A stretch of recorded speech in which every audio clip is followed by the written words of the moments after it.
নমস্কাৰ, মই নিৰ্মালী দেৱী তালুকদাৰ। আপোনালোক সকলোকে আমাৰ আই নিউজ নৰ্থ ইষ্টৰ এক বিশেষ অনুষ্ঠান আন্তৰিকলৈ স্বাগতম জনাইছোঁ। আজি আমাৰ মাজত উপস্থিত আছে বিশিষ্ট গল্পকাৰ তথা ঔপন্যাসিক সাহিত্য একাডেমী বঁটাপ্ৰাপ্ত জয়ন্ত মাধৱ বৰাদেৱ। বৰা ডাঙৰীয়া, আপোনাক আমাৰ এই অনুষ্ঠানলৈ স্বাগতম জনাইছোঁ। ময়ো আই নিউজ নৰ্থ ইষ্টৰ সমূহ কৰ্মকৰ্তা আৰু সমূহ দৰ্শকলৈ মোৰ শ্ৰদ্ধা নিবেদিছোঁ আৰু এই আন্তৰিক অনুষ্ঠানলৈ ইয়াত আহিবলৈ পাই নিজকে যথেষ্ট ধন্য মানিছোঁ। ধন্যবাদ। আমি আচলতে আপোনাক ইয়ালৈ আমন্ত্ৰণ কৰি অনাৰ উদ্দেশ্য কিছু কথা পাতিম আমাৰ সমাজখনৰ বিষয়ে। পাৰিবাৰিক সামাজিক যথেষ্ট সমস্যাৰ সন্মুখীন হৈ আছোঁ আমি এতিয়া। প্ৰথমতে মই আপোনাক এখন কিতাপৰ বিষয়ে, আপোনাৰ এই কিতাপ নৰক গুলজাৰ, এইখনৰ বিষয়ে অকণমান সুধিবলৈ বিচাৰিছোঁ। কিতাপখনৰ যিখিনি বিষয়বস্তু, এটা সত্য কাহিনীৰ ওপৰত আপুনি বনাইছে বা লিখিছে কিতাপখন, জানিব বিচাৰোঁ কেনেকুৱা ধৰণৰ কাহিনী বা আপুনি কেনেকৈ ভাবিলে যে এনেকুৱা ধৰণৰ কাহিনী পাঠক সমাজলৈ আগবঢ়াই দিম বুলি? প্ৰথম কথা, নৰক গুলজাৰ মোৰ শেহতীয়া উপন্যাস। নৰক গুলজাৰ এটা সামাজিক সমস্যা, বিশেষকৈ অসমত খুব দ্ৰুতগতিত বাঢ়িবলৈ ধৰিছে। HIV আৰু যি ড্ৰাগছৰ অপব্যৱহাৰ। আমি দেখিছোঁ যে আজি কিছুদিনৰ পৰা আৰক্ষী বিভাগ যথেষ্ট তৎপৰ হৈছে ড্ৰাগছ সৰবৰাহকাৰীৰ বিপক্ষে। আৰু আমি এইটোও দেখিছোঁ যে বহুত ড্ৰাগছৰ কবলত বহু যুৱতীৰ জীৱন ধ্বংস হৈছে। মই এই বিষয়ত কিছু কাম কৰিছিলোঁ। মই অসম চৰকাৰৰ যিটো বিভাগত কাম কৰোঁ, তালৈ এটা প্ৰজেক্ট আহিছিল যে HIV সম্পৰ্কত আমি ছাত্ৰ ছাত্ৰীক অৱগত কৰাব লাগে ড্ৰাগছৰ সম্পৰ্কত। আৰু মই তাত কাম কৰিছিলোঁ আৰু তেতিয়াই ভাবিলোঁ যে যিহেতু মই গোটেই কথাবিলাক গম পাইছোঁ আৰু এইটো বিষয়ত মই কাম কৰিছোঁ, গতিকে মোৰ এটা সামাজিক দায়বদ্ধতা আহি পৰিল যে মই এই বিষয়টো অলপ বহলাই এটা কাহিনীৰ মাজেৰে লৈ যাওঁ, যিটো আমাৰ পাঠক সমাজে পঢ়িব আৰু বিষয়টোৰ সমস্যাটোৰ গুৰুত্ব উপলব্ধি কৰিব। ঠিক সঁচা কাহিনী, তাত যিকেইটা কাহিনী আছে কিন্তু সঁচা কাহিনী। যিগৰাকী AIDS আক্ৰান্ত ছোৱালীৰ কথা লিখিছোঁ, তাইও আমাৰ সমাজতে আছে। যিবিলাক আমি ড্ৰাগছ গ্ৰহণ কৰা ল'ৰা ছোৱালীৰ কথা লিখিছোঁ, তেওঁলোকো আমাৰ সমাজত এতিয়াও আছে। আৰু তাৰ কিছুমান আকৌ ঘূৰি আহিছে, মূল সুঁতিলৈ ঘূৰি আহিছে। সেই গোটেইবিলাক মই তেওঁলোকৰ মুখেদি শুনিছোঁ, তেওঁলোকৰ ওচৰলৈ গৈছোঁ, কথা বতৰা পাতি মই এখন উপন্যাসৰ আকাৰত মই এই গ্ৰন্থখন লিখি উলিয়াইছোঁ। মই ভাবোঁ যে আমি সাহিত্য কিয় লিখোঁ, আমি উপন্যাস এখন, গল্প এটা কিয় লিখোঁ, তাৰ কাৰণটো হৈছে কি যে মোৰ সমাজৰ প্ৰতি কিছু বক্তব্য থাকে, মোৰ কিছু ক'বলগীয়া থাকে। মই যিহেতু ক'ৰবাত মঞ্চত গৈ ভাষণ দিব নোৱাৰোঁ, মোৰ এটা হেৰি আছে যে মই লিখিব পাৰোঁ। গতিকে মই লিখনিৰ জৰিয়তে মোৰ বক্তব্যখিনি সমাজলৈ আগবঢ়াই দিছোঁ। গতিকে সামাজিক লেখকৰ যিটো সামাজিক দায়বদ্ধতা, সেই দায়বদ্ধতাৰে মই এই উপন্যাসখন লিখিছোঁ। আৰু মই আন উপন্যাসো তেনেকুৱা ধৰণৰ বক্তব্যৰে লিখোঁ, কিন্তু এইখন বিশেষকৈ মই এই কথাটো ভাবিয়েই মই আমাৰ যিটো মাৰাত্মক আমাৰ অসমলৈ সমস্যা আহিছে, সেইটোৰ ওপৰত লিখিছোঁ। এতিয়া এই সমস্যাটো যথেষ্ট বৃদ্ধি পাইছে। হয়। এইখিনি সময়ত আপুনি কিমান কৃতকাৰ্য, কিমানখিনি সফল হৈছে যে কিমান মানুহে আঁকোৱালি লৈছে আপোনাৰ কথাখিনি? মই এইটো কথা কোনোদিন মই আগতেও বিশ্বাস নকৰোঁ, এতিয়াও কৰা নাই যে মই এখন উপন্যাস লিখিছোঁ আৰু মোৰ উপন্যাসখন পঢ়ি মানুহ একে ৰাতিতে সলনি হৈ যাব, এনেকুৱা ধৰণৰ কথা মই ভবা নাই। বা মই এখন নাটক কৰিছোঁ, গতিকে নাটকৰ মঞ্চত তেনেকুৱা সামাজিক সমস্যাবিলাক উত্থাপন কৰিছোঁ আৰু মঞ্চৰ প্ৰেক্ষাগৃহৰ পৰা মানুহবিলাকে প্ৰতিবাদ কৰি ওলাই যাব সেই বিষয়টোৰ সমৰ্থনত, তেনেকৈ মই ভবা নাই। কিন্তু মোৰ কথাটো হ'ল কি যে উপন্যাস এখন লিখিছোঁ, এটা সমস্যা মই ৰাইজৰ মাজলৈ, পাঠকৰ মাজলৈ উলিয়াই দিছোঁ। আৰু মোৰ কিতাপখন যিসকলে পঢ়িছে বা যিসকলে পঢ়ি পেলাই, সকলোতে মোক চিনি নাপায় বা মোৰ নম্বৰো নাজানে, ফোন নম্বৰ, যিসকলৰ লগত মোৰ এটা চিনাকি আছে বা মোৰ ফোন নম্বৰ জানে, তেওঁলোকে কিন্তু মোক হোৱাটছআপতে হওক বা ফেচবুকতে হওক এটা কথা লিখিছে যে ইমান এটা জীৱন্ত কাহিনী, ইমান সুন্দৰভাৱে তাক ফুটাই তোলা হৈছে যে পঢ়ি যাওঁতে গা শিয়ৰি উঠে, ভয় লাগি যায়। হয় গতিকে সেইটো মোৰ কাৰণে এটা ডাঙৰ লেখক হিচাপে মোৰ কৃতকাৰ্যতা। মোৰ লেখা পঢ়ি মই কিমান মানে মোৰ বিক্ৰী হৈছে বা কিমান পাঠকে পঢ়িছে সেইটোতকৈও মোৰ লিখনি পঢ়ি এজন পাঠকেও যদি তেনেকুৱা এটা প্ৰতিক্ৰিয়া প্ৰকাশ কৰিছে, লেখক হিচাপে মোৰ সেইটোৱেই মোৰ কাৰণে ডাঙৰ কৃতকাৰ্যতা। আপুনি কি ভাবে যে ভাষাৰ যিটো লালিত্য, সেইটো আগৰ যিটো পুৰণাখিনি কথাখিনি যিখিনি পুৰণা সাহিত্য আছিল আমাৰ, তাৰ লগত এতিয়াৰ সাহিত্যৰ নিশ্চয় পাৰ্থক্য আছে, পাৰ্থক্য হৈছে, কি ক'ব আপুনি? নাই এইটোতো এটা বৰ ডাঙৰ এটা মানে যুক্তি, মানে বেলেগ বেলেগ মানুহৰ বেলেগ বেলেগ যুক্তি থাকে এইটো বিষয়ৰ ওপৰত। মোৰ কথাটো হ'ল কি যে আজি আমি ঊনবিংশ শতিকাত বা আমি আজিৰ পৰা ৬০ বছৰ আগতে ৭০ বছৰৰ আগতে যিবিলাক সাহিত্য ৰচনা হৈছিল, কবিতা গল্প ৰচনা হৈছিল, এতিয়া কিছুমানে কয় আগৰ সেই কবিতাবিলাক ইমান ভাল, পঢ়িলে বুজি পায়, এতিয়া কবিতা কি লিখে বুজি নাপাওঁ আমি, বা এতিয়া জটিল হৈছে। এতিয়া মোৰ যুক্তিটো এনেকুৱা যে ৬০ বছৰৰ আগতে আমাৰ হাতত মোবাইল নাছিল। ৬০ বছৰৰ আগতে মই এজন মানুহ যোৰহাটৰ পৰা গুৱাহাটীলৈ আহিবলৈ এটা দিন লাগিছিল। এতিয়া আমাৰ হাতে হাতে মোবাইল হ'ল, আমি একেদিনাই যোৰহাটৰ পৰা গুৱাহাটীলৈ আহি কাম কৰি ঘূৰি যাব পৰা হ'লোঁ। তেনেকুৱা আমি প্ৰযুক্তিবিদ্যাই আমাক ইমানখিনি সুবিধা দি দিলে, মানে আমাৰ জীৱনশৈলী আমাৰ সলনি হ'ল। তো আমি চিন্তাশৈলী কিয় সলনি কৰিব পৰা নাই?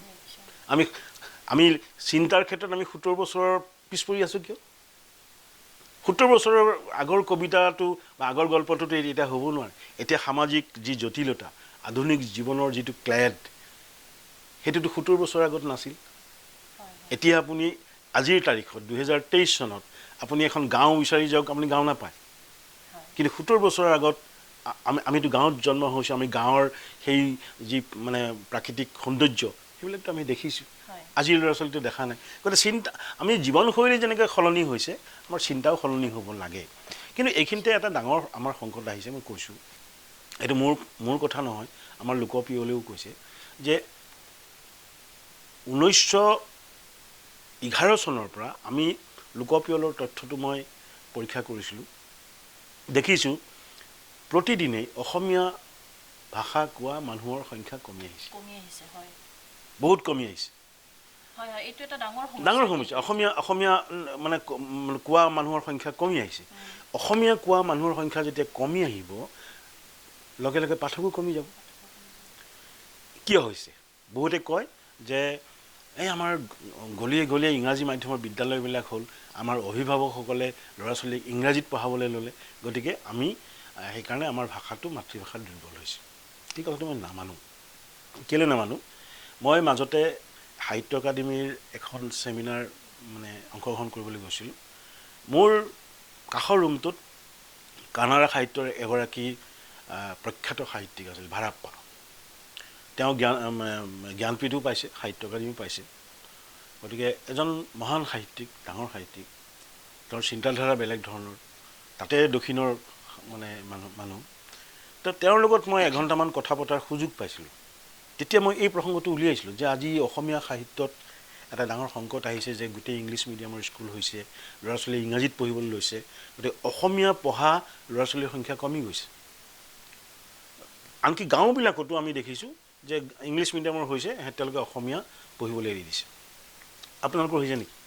কাৰণ আপোনালোকৰতো ইংৰাজী মিডিয়ামৰ স্কুলটো বাদেই দিয়ক, আপুনি কথাও ইংৰাজীত কয়, তেওঁলোকেতো কথাবিলাকতো ইংৰাজীত কয়।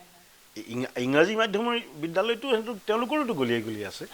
তেওঁ মোক ক'লে যে চাওক বৰাজী, যে আপুনি ইংৰাজী ভাষাটোক আপুনি অৱজ্ঞা কৰিব নোৱাৰে, কাৰণ সেইটো এটা ইণ্টাৰনেশ্যনেল লেংগুৱেজ। আজি প্ৰতিযোগিতাৰ দিন, আপোনাৰ ল'ৰাটোক ইংৰাজী জানিবই লাগিব, তেতিয়াই সি প্ৰতিযোগিতাত অংশগ্ৰহণ কৰিব পাৰিব। কিন্তু আপুনি প্ৰতিযোগিতাৰ কাৰণেই যদি আপুনি মাতৃভাষাটোক এৰি দিয়ে, সেইটোতো ডাঙৰ কথা। আপুনি যদি শিপাডালেই এৰি দিলে, আপুনি গছডাল ক'ত জীয়াই থাকিব? গতিকে তেওঁলোকৰ তাত কৈছে যে আমাৰ তাত প্ৰতিঘৰ মানুহে, সেইকাৰণে আমি কেতিয়াও কানাড়া সাহিত্যক আমি সাহিত্য সংস্কৃতিক আমি অৱজ্ঞা কৰা নাই। আমি বাতৰি কাকত আমি প্ৰতিঘৰত ল'মেই, আমি আলোচনী ল'মেই, আমি সাহিত্যৰ চৰ্চা কৰিমেই। গতিকে তেওঁলোকৰ সেইকাৰণে সাহিত্য সংস্কৃতি এতিয়াও চহকী হৈ আছে। কিন্তু আমি অসমত কিন্তু আমি কি কৰিছোঁ যে আমি নিজস্বতাটো হেৰুৱাই পেলাইছোঁ, আমি এৰি দিছোঁ। হয় আমি আমাৰ অসমত এনেকুৱাও হৈছে নহয় যে নিজৰ মাকজনীকে মানে আহিবলৈ ৰাস্তাত পেলাই থৈ গৈছে। হয় হয় গতিকে মাকজনীক যদি পেলাব পাৰে মাতৃভাষাকো পেলাব পাৰিব, এইটো কি ডাঙৰ মাতৃভাষাটো কথা। ক'ব গ'লে সৰু কথা অঁ, গতিকে সেইকাৰণে এইটো ভাষাৰ ক্ষেত্ৰত মই কওঁ যে আমাৰ মানুহখিনিৰ যথেষ্ট দুৰ্বলতা আছে। আমি নাজানো পিছৰ প্ৰজন্মলৈ আমি কি থৈ যাম। এতিয়াতো আমি সদায় দোষ দিওঁ আমাৰ আগৰ পুৰুষক যে তেওঁলোকে এটা শক্তিশালী বুনিয়াদ আমাৰ কাৰণে গঢ়ি থৈ নগ'ল, তেওঁলোকে এনেকুৱা কৰি থৈ গ'ল যে আমাৰ সমাজখন বহুধা বিভক্ত হৈ গ'ল, যাৰ কাৰণে আমি আজি ভুগি আছোঁ। কিন্তু আমাৰ পিছৰ আমাৰ ল'ৰা ছোৱালীবিলাকে আমাক আৰু দুখ দিব যে এওঁলোকেতো একোৱেই নকৰিলে। কথাবিলাক এতিয়া তেনেকুৱা আচলতে। ইয়াৰ লগতে জড়িত এটা কথা সুধোঁ, বিজ্ঞান ভিত্তিক লিখাটো আমাৰ অসমীয়া সাহিত্যত খুব কম। আপুনি কি ভাবে, মানে বঢ়াব লাগে নে? মানে কথাটো এনেকুৱা হৈছে, মই বিজ্ঞান আলোচনী আগতে বিজ্ঞান জ্যোতি আছিল, এতিয়া আকৌ মাজতে বন্ধ হৈছিল, আকৌ ওলাবলৈ লৈছে। মানে নিয়মিত নোলায় আৰু এখন আৱিষ্কাৰ বুলি যোৰহাটৰ পৰা এখন বিজ্ঞান ভিত্তিক আলোচনী শিশুৰ কাৰণে ওলায়। আৰু ডাঙৰৰ কাৰণে, ডাঙৰ ল'ৰা ছোৱালীৰ কাৰণে তেনেকুৱা বিজ্ঞান ভিত্তিক আলোচনী মই মোৰ চকুত এতিয়ালৈকে পঢ়া নাই। তাৰ কাৰণটো হৈছে কি যে আমি যেতিয়া স্কুলত পঢ়িবলৈ যাওঁতে আমি ল'ৰা ছোৱালীৰ মনত প্ৰথমতে এটা ভয় সোমোৱাই দিওঁ যে অংক আৰু বিজ্ঞান বৰ টান, চোকা ল'ৰা ছোৱালীহে পঢ়িব লাগে। কিন্তু আমি কেতিয়াও নকওঁ যে অংক আৰু বিজ্ঞান কিন্তু সাহিত্যৰ নিচিনাই। আমাৰ বিজ্ঞান এটা বিষয় নহয়, বিজ্ঞান এটা জীৱন, বিজ্ঞান এটা জীৱন প্ৰণালীৰ মানে কৌশল, জীৱন ধাৰণ কৰাৰ এটা কৌশল। আমি প্ৰতিটো ক্ষেত্ৰতে আমি বিজ্ঞানক আমি লৈ পেলাই আগবাঢ়ি আছোঁ। তেনেকুৱা ধৰণৰ কথা যেতিয়া আমি সৰুতেই ল'ৰা ছোৱালীক মানে শিকাম, বিজ্ঞানৰ প্ৰতি সেই ল'ৰা ছোৱালীবিলাকৰ ধাউতি বাঢ়িব আৰু তেওঁলোকে সেইবিলাক পঢ়িবলৈ আৰম্ভ কৰিব। এতিয়া আমাৰ ল'ৰা ছোৱালীৰ প্ৰথম সমস্যাটো হৈছে কি যে তেওঁলোকক তৰল কথাখিনি লাগে। এতিয়া সৰুৰ পৰাই আমি আমাৰ গোটেই চিন্তাধাৰাবিলাক তৰলভাৱে লৈ আহিছোঁ। আজি আমি যিবিলাক ব্যক্তিগত টিভি চেনেল আছে আপুনি চাব, সিহঁতি যিবিলাক নিউজ দেখুৱায়, ইমান তৰল নিউজ, ইমান মানে সমাজৰ ক্ষতিকাৰক নিউজ, যে সেইবিলাকে কেতিয়াও ল'ৰা ছোৱালীৰ মানে চিন্তা শক্তি তেওঁলোকক সমৃদ্ধ নকৰে, বৰঞ্চ তেওঁলোকৰ চিন্তা শক্তিক এটা নেতিবাচক দিশলৈ লৈ যাব। এক নম্বৰ কথা। 2 নম্বৰ কথা, আমাৰ হাতত সৰুৰ পৰা এটা মোবাইলটো আহি গ'ল। আমি ল'ৰা ছোৱালীক খেলিবৰ কাৰণেও আমি মোবাইলটো দি থওঁ যে এই মোবাইলটোলৈ খেলি থাকক, মই কাম কৰোঁ। সেই কথাটোৱে সেই ল'ৰাটোৰ সেইটো এটা ড্ৰাগছৰ নিচিনা নিচাত পৰিণত কৰাই দিলে। সেই মোবাইলটোৱে সেই ল'ৰাটোক এখন ভাৰ্চুৱেল পৃথিৱীলৈ লৈ যায় সৰুৰ পৰা। আৰু ভাৰ্চুৱেল পৃথিৱীত কি হয়, ল'ৰাটোৱে জীৱনটো নাপায়। মোবাইলটো যেতিয়া লৈ যায় সি অসহায় হৈ পৰে, মই ক'ত যাম এতিয়া, কাৰণ সি ভাৰ্চুৱেল পৃথিৱীত সময় থাকিল। এতিয়াও আপুনি চাব, মানে মই এই কথাটো বাৰে বাৰে কৈ আছোঁ যে আমাৰ দিনত আমি যেতিয়া সৰু আছিলোঁ, LP স্কুলত পঢ়িছিলোঁ, আমাৰ বন্ধু কিমান, এটা দুটা, এজন দুজন বান্ধৱী, নলে গ'লে লগা বান্ধৱী। আজিকালি বান্ধৱী কিমান, 5,000। ফেচবুক ফ্ৰেণ্ড 5,000 ক্ৰছ কৰিও কোনোবাই 2-3টা মানে একাউণ্ট খোলে যে মোৰ ইমান বন্ধুৰ সংখ্যা বাঢ়ি গ'ল। এতিয়া সেই 5,000 বন্ধু সি ৰাতি মোবাইলটো খুলি পেলাই 5,000 বন্ধুৰ লগত কথা পাতি আছে, মোবাইলটো অফ কৰি দিয়ক, 5,000 বন্ধু নাই। গতিকে সেই ভাৰ্চুৱেল পৃথিৱীখনে কি কৰে, মানুহক নিসংগ কৰে। আৰু যেতিয়াই নিসংগ হয় মানুহ, তেতিয়াই কিন্তু সেই অসামাজিক কামবিলাক বেছি হয়। অসামাজিক আগতে সৰু আমি যে কওঁ যে আগতে আমাৰ সমাজখন এনেকুৱা নাছিল, কেনেকৈ থাকিব? কাৰণ নেতিবাচক চিন্তা কৰিবলৈ যিবিলাক উপলক্ষ লাগে সেইবিলাক নাই। এতিয়া ঢেৰ আহি গ'ল, আৰু ঢেৰ আহি গ'ল, আমি তাত ভাৰসাম্য ৰক্ষা কৰিব নোৱাৰা হ'লোঁ। আমি ভাৰসাম্য ৰক্ষা কৰিব পাৰিব লাগিছিল। আমি প্ৰযুক্তিবিদ্যাই যিবিলাক উদ্ভাৱন কৰিছে সেইবিলাকৰ ভাল ফল বেয়া ফল দুইটা আছে। আজি আপুনি ইণ্টাৰনেটে আপোনাক বহুত সুবিধা দিছে, ইণ্টাৰনেটে আপোনাক বহুত বেয়াও কৰি থৈছে। আমি কেনেকৈ তাক লৈ গৈছোঁ সেইটোৰ ওপৰত মানে নিৰ্ভৰ কৰে মানে তাৰ ব্যৱহাৰটো। এই মোবাইলৰ ব্যৱহাৰৰ লগত জড়িত এটা কথা, আপুনিতো গোটেই জীৱন দেখি আছে, তো আপোনাৰ আপুনি ভাবে নেকি যে আগতে আপোনাৰ পঢ়ুৱৈ সংখ্যা বেছি আছিলে এতিয়া কমি গ'ল তেনেকৈ ভাবে নেকি নাই মই সেইটো কথা মই কেতিয়াও নাভাবোঁ যে মই ভাবোঁ যে এজন লেখকৰ যদি তেওঁৰ লেখনি ভাল হয় তেওঁ যদি প্ৰতিখন গ্ৰন্থত নতুন নতুন এটা চিন্তা বা নতুন এটা বাট তেওঁ খুলি দিব পাৰে সেই উপন্যাসখন বা সেই কিতাপ গ্ৰন্থখন পাঠকে ল'বই কোনো মানে ৰোধ কৰিব নোৱাৰে কোনো আজি ধৰক মই এটা কথা কৈছোঁ যে মোৰ মৰিয়া হোলাখন মই যিখনৰ কাৰণে সাহিত্য একাডেমী বঁটা পাইছোঁ সেইখন আজিও বিক্ৰী হৈ থাকে এখন ডাঙৰ কিতাপ সেই ডাঙৰ কিতাপখনৰ দামো বহুত 500 টকা দাম কিন্তু আজিও সেই কিতাপখন বিক্ৰী হৈ আছে তেতিয়াৰ পৰা 2013 চনত কিতাপখন ওলাইছিল 2013 চনৰ পৰা এতিয়ালৈ প্ৰায় 10-12টা সংস্কৰণ ওলাইছে তা সেই কিতাপখন বিক্ৰী যেতিয়া মই এটা নিউজ এতিয়াও মই মানে সাঁচি থৈছোঁ তাত দৈনিক জনমত এটা মানে বক্স নিউজ ওলাইছিলে মই চিনি নাপাওঁ এগৰাকী ছোৱালীয়ে লিখিছে যে দোকানখনত মই মৰিয়া হোলাখন দেখি পেলাই হাতখন আগবঢ়াই আকৌ কোচাই আনিছিলোঁ যে ইমান ডাঙৰ কিতাপ এখন মই পঢ়িব পাৰিমনে কিন্তু সেইখন মই যেতিয়া পঢ়িলোঁ 2টা পৃষ্ঠা পঢ়াৰ পাছত মই কিতাপখন শেষ নকৰালৈকে মই শান্তিত থাকিব পৰা নাছিলোঁ সেইটোৱেই হ'ল যে আপোনাৰ পাঠক কিমান বাঢ়িছে বা কমিছে আপুনি আৰু এটা কথা আজিকালি পাঠকক আপুনি ঠগিব নোৱাৰে এখন কিতাপ আজিকালিতো আৰু ঢেৰ মানে পাঠকতকৈ লেখক বেছি চবেই লিখে ফেচবুকত লিখিব তাৰপিছত চৌকল বহুত পাব্লিশ্বাৰ ওলাইছে পইচা দিয়ে কিতাপৰ সংস্কৰণ কিমান ওলায় 50 কপি আৰু 50 কপি আনি পেলাই সেই বন্ধুকেইটাক এনেকৈ থাকে এইখন লোৱা ফেচবুকত দিব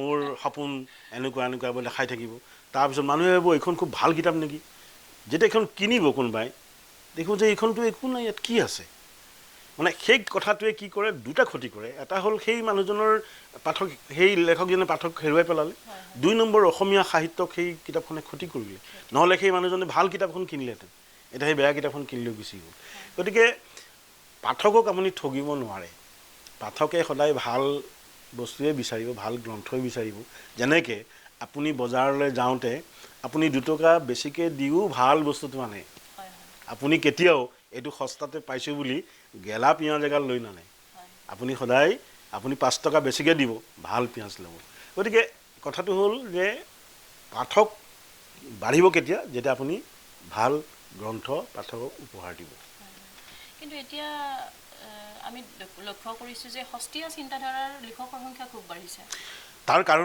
কাৰণটো হ'ল ছ'চিয়েল মিডিয়া মই কৈছোঁৱেই মই এই কথাটো বহুত কিছুমান আমাৰ কিছুমান আছে যে তেওঁলোকৰ এটা গ্ৰুপ বঢ়াবৰ কাৰণে তেওঁলোকে ছ'চিয়েল মিডিয়াক খুব উৎসাহিত কৰে হয় ছ'চিয়েল মিডিয়াটো বহুত ফেচবুকতো বহুত ভাল কোনোবাই লিখে ময়ো কেতিয়াবা চাওঁ বৰ ধুনীয়া লিখে এইবাৰ মোৰ প্ৰান্তিকত এপ্ৰিলৰ সংখ্যাটোত এটা গল্প ওলাব সেইটো মই তাৰ যিটো জুমুঠি তাৰ যিটো চিন্তা মোৰ মনলৈ আহিছিলে সেইটো মই ফেচবুকৰ পৰাই লৈছোঁ তাত লিখি দিছোঁ যে সাংবাদিক প্ৰাণজিৎ শইকীয়াৰ ছ'চিয়েল মিডিয়াৰ এটা পষ্টৰ আঁত ধৰি গতিকে ছ'চিয়েল মিডিয়াটো যে চব বেয়া ওলায় সেইটো নহয় কিন্তু কথাটো হৈছে কি যে কিছুমানে সেইটো সুবিধা লৈছে ফেচবুকত তেওঁ উপন্যাস লিখে ফেচবুকত তেওঁ গল্প লিখে সেই গল্পটোৰ বা সেই উপন্যাসখন বা সেই কবিতাকেইটাৰ সম্পাদকটো নাই তেওঁ নিজেই লিখক নিজেই সম্পাদক নিজেই প্ৰকাশক গতিকে তাৰ পৰা আপুনি ভাল এটা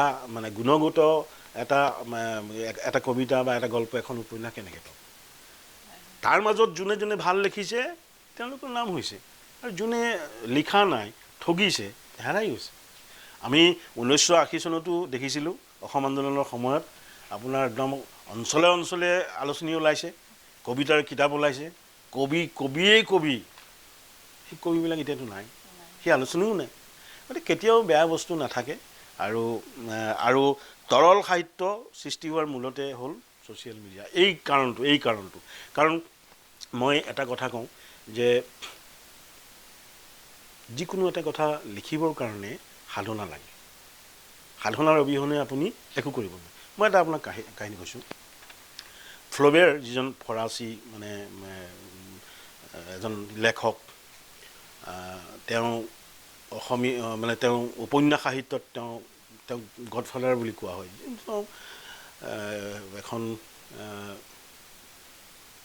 কিখন লিখিছিল কিতাপখনৰ উপন্যাসখন পাহৰি গ'লোঁ সেইখন তেওঁ পৃথিৱী খলকনি তুলিছিল তো এদিন তেওঁৰ ওচৰলৈ এটা সৰু ল'ৰা আহিল ল'ৰাটোৱে হাতত এখন চিঠি আছে তা চিঠিখন কি হৈছে তাৰ ল'ৰাটোৰ মাকে লিখি দিছে আৰু ফ্ল'বেয়াৰক দিছে সেই মাক ফ্ল'বেয়াৰৰ বন্ধু আছিল একেলগে স্কুলত পঢ়িছিল গতিকে চিঠিখনত লিখা আছে যে ফ্ল'বেয়াৰ মোৰ ল'ৰাটোৱে এজন লেখক হ'ব বিচাৰে তুমি ইমান ডাঙৰ লেখক মোৰ ল'ৰাটোক অকণমান শিকোৱা সি ভাল যদি লিখিব পাৰে মই তোমাৰ ওচৰত কৃতজ্ঞ থাকিম ফ্ল'বেয়াৰে মানে এনেকৈ চালে চাই পেলাই দেখিলে মোৰ ওচৰলৈ কিমান মানুহ আহে এইটো বা ক'ৰ পৰা আহিলে ই বা কি লিখিব তেতিয়া ক'লে ঠিক আছে যিহেতু বান্ধৱীৰ পুতেক মানে অৱজ্ঞাও কৰিব নোৱাৰে গতিকে কি কৰিলে ক'লে যে এই চুকটোত সেই কিতাপখন দেখিছেনে সেইখন লৈ যোৱা আৰু পঢ়াগৈ পঢ়ি শেষ কৰি আহিবা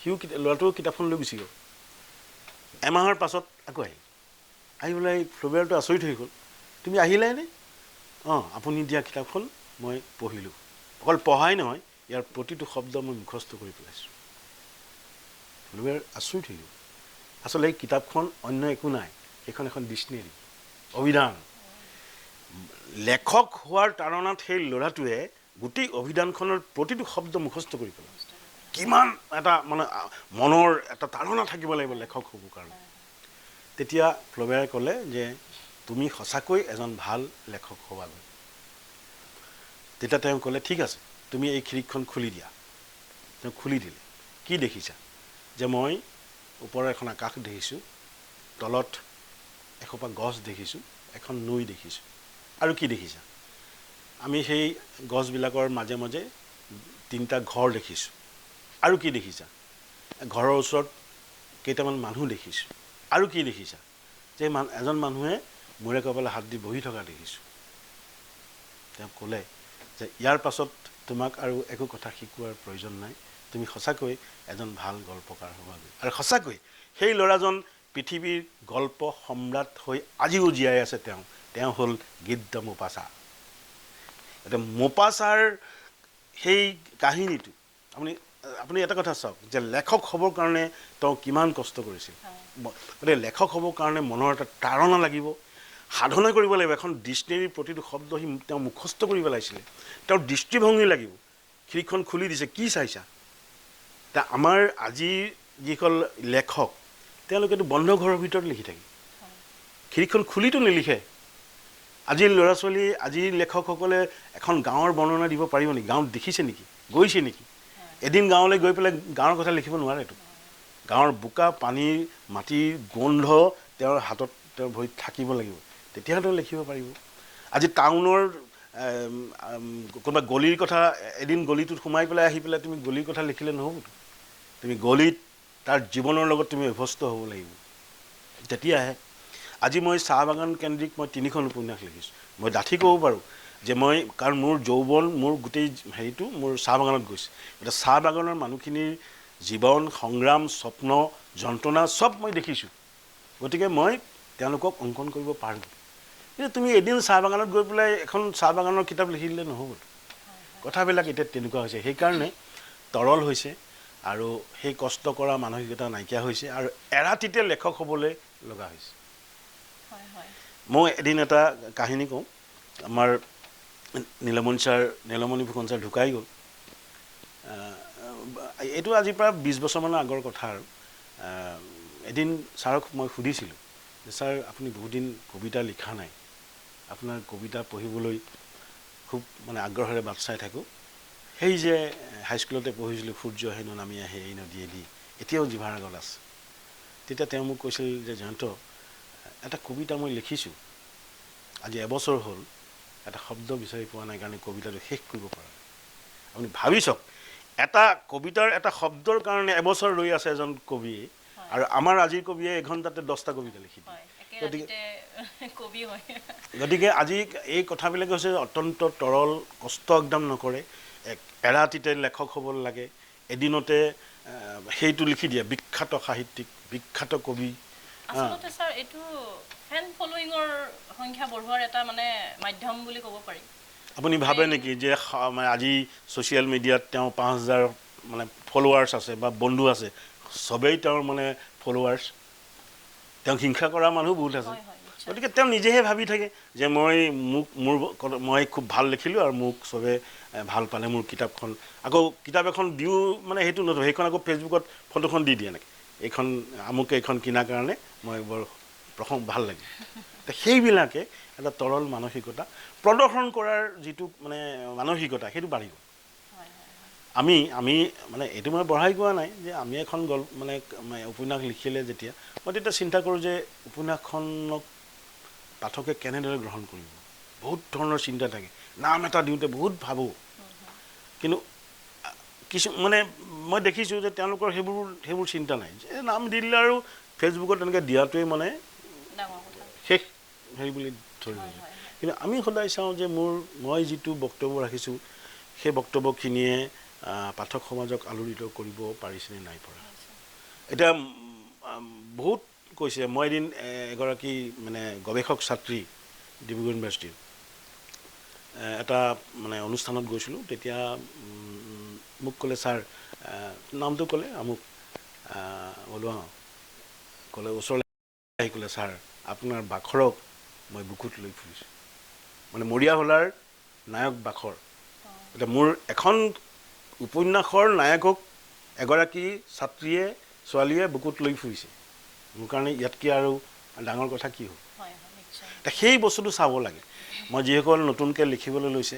তেওঁলোকসকলক মোৰ বিনম্ৰ অনুৰোধ সাধনা কৰক কষ্ট কৰক আৰু তেওঁ যিটো দৃষ্টিভংগী সেই দৃষ্টিভংগীটো সদায় মানুহৰ পক্ষত ইতিবাচক হ'ব লাগে এটা দুৰ্বোধ্য যদি বাৰ্তা তেওঁ দিবলৈ হয় তেওঁ দুৰ্বোধ্য কেতিয়া হ'ব জীৱনৰ প্ৰতি তেওঁ নিজেই মানে হেৰি নহয় তেওঁ নিজে নাজানে যে মোৰ জীৱনশৈলীটো কেনেকৈ নিব লাগে সেইকাৰণে তেওঁৰ বক্তব্যটো দুৰ্বোধ্য হৈছে গতিকে আৰু কিছুমানে এনেকুৱাও ভাবে যে সাহিত্যত মানে এই যিটো আমাৰ যৌনতা এইটো দি দিলে মানুহে পঢ়িব এইবিলাক খুব বেয়া কথা এইবিলাকে মানুহৰ দৃষ্টিভংগী বহুত বেয়া কৰি পেলাই এতিয়া টিভিত যে অনবৰত এই ডাবল মাৰ্ডাৰ কিবা মাৰ্ডাৰ এইবিলাক দেখাই থাকে এইবিলাকৰ পৰা সেই চিলনী চুৰ এইবিলাকৰ পৰা মানে হেৰিটো বাঢ়ি গৈছে কিন্তু মানে হিংসাৰ প্ৰৱণতাটো বাঢ়িয়েই গৈছে কমো নাই গতিকে এইবিলাক কেতিয়াও মানে সাহিত্য বা এইবিলাক কেতিয়াও আমাৰ এই মানে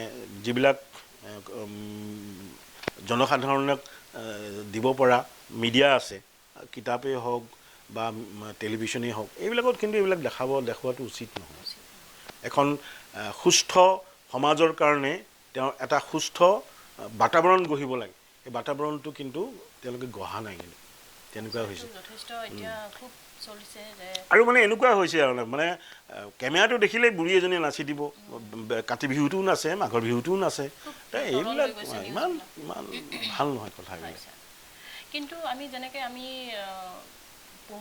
ভাল পঢ়ুৱৈ বা ভাল লিখক এতিয়াও নিশ্চয় আছে আৰু তেনেকুৱা লিখক বা পঢ়ুৱৈ সৃষ্টি হৈ থাকিব আৰু ভাল লেখক আৰু নতুনকৈ কিছুমান ল'ৰা ছোৱালী ওলাইছে অত্যন্ত চিন্তা কৰিব পৰা আৰু তেওঁলোকৰ দৃষ্টিভংগীও খুব মানে পজিটিভ তেনেকুৱা বহুত ল'ৰা ছোৱালী মই পাইছোঁ আৰু লিখিবলৈও তেনেকুৱা এচাম লেখক আহিছে প্ৰদৰ্শনৰ কাৰণে অহা নাই সঁচাকৈ লিখিবলৈ আহিছে তেনেকুৱাও পাইছোঁ লেখক গ'লে তেওঁলোকে অসমীয়া সাহিত্যক জীয়াই ৰাখিব সেই পাঠকসকলেই অসমীয়া সাহিত্যক জীয়াই ৰাখিব সংখ্যাত কমি যাব পাৰে কিন্তু জীয়াই থাকিব আৰু ভাল বস্তুক সকলোৱে আদৰি ল'ব ভাল বস্তু চিৰকাললৈ থাকি যাব কিন্তু প্ৰদৰ্শন কৰা এটা কোনোবা এটা সৃষ্টি অকণমান তুঁহজুইৰ দৰে অকণমান জ্বলিলে আৰু তাৰপিছত দেখিব সেইটোৰ কোনো নাম গোন্ধি নাইকিয়া ছাৰক বহুত ধন্যবাদ জনালোঁ আমাৰ আন্তৰিক অনুষ্ঠানত ছাৰ আজি আহি আমাক ধন্য কৰিলে আচলতে সময় অমূল্য ধন বুলি কোৱা হয় অমূল্য সময়খিনিৰ মাজৰ পৰা এই অমূল্য সময়খিনি আমাক দিয়াৰ বাবে আমাৰ আই নিউজ নৰ্থ ইষ্টৰ সমূহ পৰিয়ালৰ পৰা ছাৰক ধন্যবাদ জনাইছোঁ মোৰো আপোনালোকলৈ ধন্যবাদৰ কৃতজ্ঞতা জ্ঞাপন কৰিলোঁ যে মোক আপোনালোকে নিমন্ত্ৰণ কৰিলে ইয়াত মোক মোৰ মনৰ কথাখিনি ক'বলৈ সুবিধা দিলে অন্ততঃ নিউজ নৰ্থ ইষ্টৰ যিসকল দৰ্শক আছে তেওঁলোকে অন্ততঃ মোক আজি দেখিব মোৰ মনৰ কথাবিলাক শুনিব এই যে মই আজি আক্ষেপেৰে বা ক্ষোভেৰে মই কথাখিনি কৈছোঁ এইখিনি তেওঁলোকে হয়তো অকণ অনুধাৱন কৰিব গতিকে সেইটো মোৰ কাৰণে এটা ডাঙৰ এটা মানে কথা বুলি মই ভাবোঁ গতিকে আপোনালোকক মই পুনৰবাৰ ধন্যবাদ জনাইছোঁ আমিও সেইটো উদ্দেশ্যৰে আচলতে এটা পদক্ষেপ গ্ৰহণ কৰিব বিচাৰিছোঁ সমাজখন আমাৰ কিছু সংশোধন কৰাৰ প্ৰয়োজন আহি পৰিছে এতিয়াৰ সমাজখন কিছু পৰিমাণে বেয়াৰ ফালে ধাবিত হৈছে যিটো আমি লক্ষ্য কৰিছোঁ যিটো ফেচবুক বা ইউটিউব বা তেনেকুৱা ধৰণৰ ডিজিটেল মিডিয়াৰ জৰিয়তে প্ৰকাশ পাই আহিছে কিছুমান ঘটনা কিছুমান চিন্তাধাৰাৰ মানুহক আমি বুজাব লাগিব যে সমাজখন এনেকৈ চলিলে হয়তো আমি এদিন নিশ্চিহ্ন হৈ যাম আমাৰ মনৰ পৰা মানৱীয়তাবোধ জাতীয়তাবোধ সকলো নাইকিয়া হৈ যাব গতিকে আমি সেইখিনি সদায় জীয়াই ৰাখিবৰ কাৰণে আমাৰ সৰু এটা পদক্ষেপ আমি গ্ৰহণ কৰিব বিচাৰিছোঁ সকলোৱে আমাক সহযোগ কৰিব আৰু কাৰোবাৰ কিবা মতামত থাকিলে নিশ্চয় কমেণ্টত জনাব পাৰে ধন্যবাদ